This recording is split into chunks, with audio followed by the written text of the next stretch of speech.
Now can I get Peter Stein on your motion, please?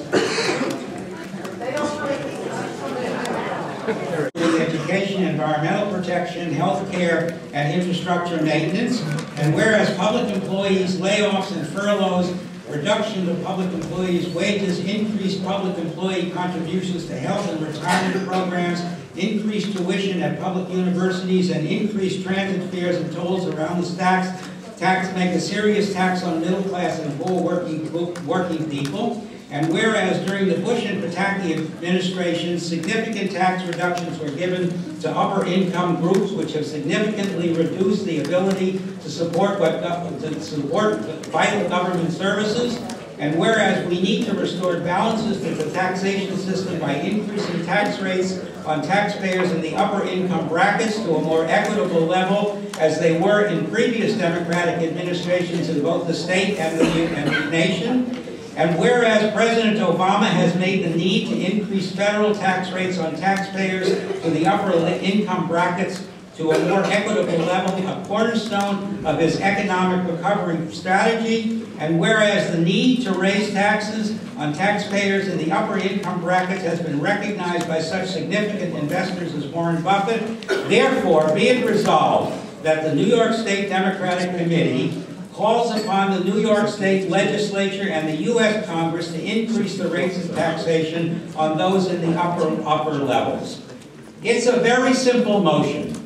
If you follow the newspapers and you read what's going on in Washington and you say, what is the #1 issue that divides Republicans and Democrats in the Senate and the House of Representatives, there's only one answer, obvious answer. It's, do you increase taxes? Everyone has agreed that cuts have to be made, significant cuts have to be made, but on the other hand, President Obama has based his program on saying that those cuts must be balanced to some degree by an increase in tax receipts.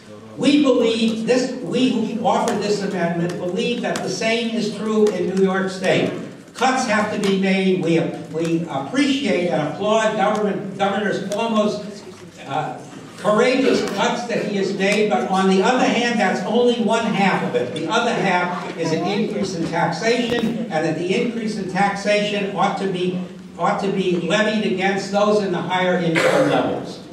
The one